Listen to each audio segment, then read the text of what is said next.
A lot of people have started noticing something uncomfortable again at the gas pump. Prices are rising, and in some places they're climbing quickly.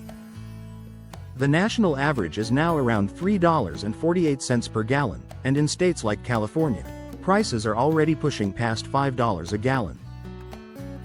And here's something many people don't realize.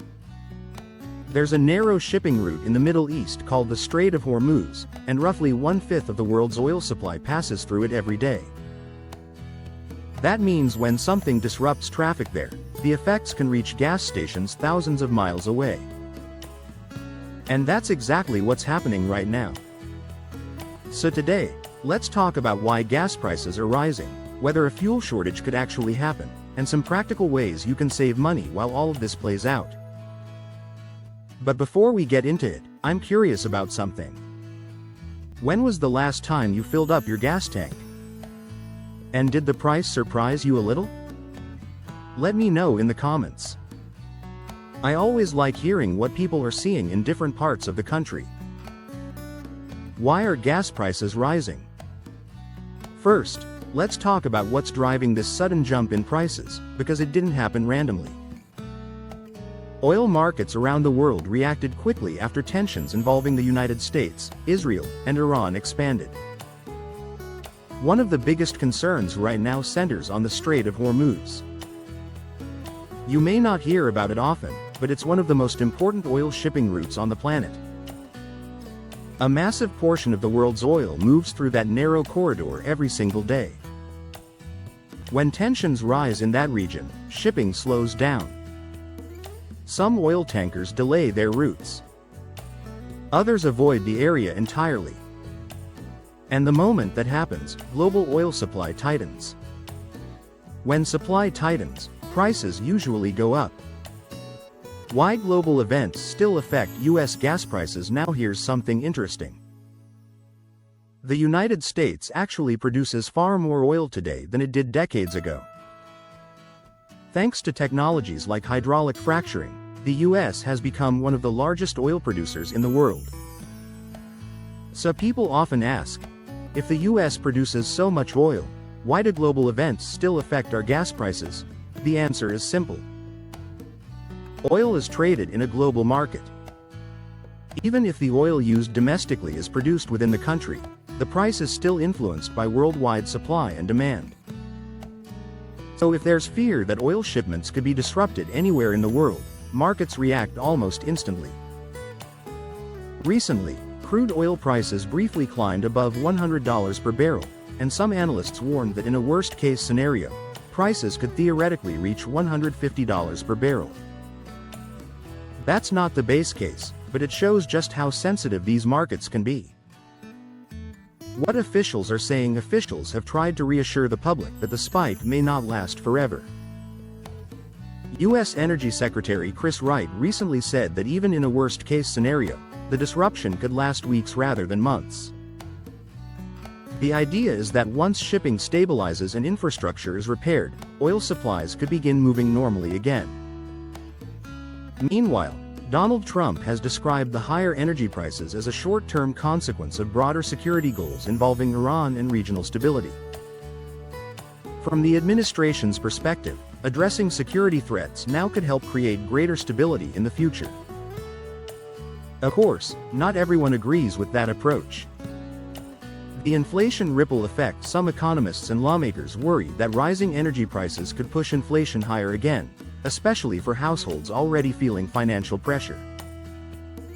When gas prices rise, the effects go far beyond transportation. Higher fuel costs mean shipping goods becomes more expensive, farmers pay more to operate equipment, manufacturers face higher production costs, and eventually, those costs can show up in things like grocery prices, airline tickets, and everyday goods. So when gas prices rise, the impact spreads throughout the entire economy. Do we see another 1970s oil crisis? Whenever prices spike like this, people start asking the same question. Could we see something like the 1973 oil crisis again? Back in the 1970s, the US experienced real fuel shortages. Drivers waited in long lines at gas stations, some stations ran out of fuel completely, and inflation surged at the same time the economy slowed. But today's situation is different. The United States produces far more domestic energy than it did back then, and global supply chains are more flexible. If prices rise high enough, producers can often increase production, helping stabilize supply. So most analysts believe that while prices may rise, a nationwide fuel shortage is less likely. However, temporary disruptions in certain regions can still happen. Why California is hit hardest? One place feeling the impact more than most is California. There are several reasons for this. California requires a special gasoline blend designed to reduce air pollution. Because of that requirement, fewer refineries outside the state produce gasoline that meets those standards. That means California relies heavily on its own refineries.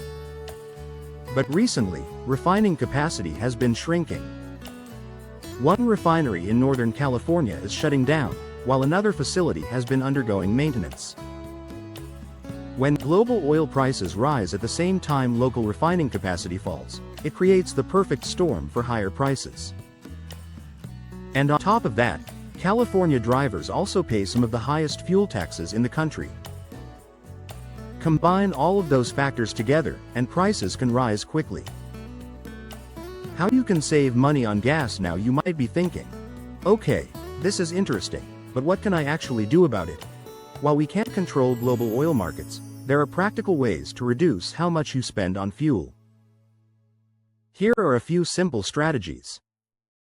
1. Keep your tires properly inflated. Underinflated tires make your engine work harder and burn more fuel. 2. Maintain your vehicle.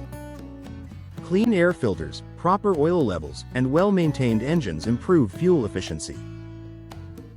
3. Drive smoothly. Aggressive acceleration and high speeds use more fuel. 4. Slow down slightly on highways. Most vehicles become less fuel efficient once speeds go above 60 miles per hour. 5. Avoid unnecessary idling. If your car is sitting still with the engine running, you're burning fuel without moving. 6. Combine errands into one trip. Cold engines burn more fuel, so fewer trips can help save gas. 7. Remove extra weight in roof racks when possible. Extra drag and weight reduce fuel efficiency. 8. Use gas price apps. Different stations in the same area can have surprisingly different prices. Final thoughts right now, analysts around the world are closely watching shipping routes and energy infrastructure, hoping things stabilize before the economic impact spreads further. Rising gas prices can definitely be frustrating. But with a little awareness, and a few smart habits, you can still keep more money in your pocket while the situation unfolds.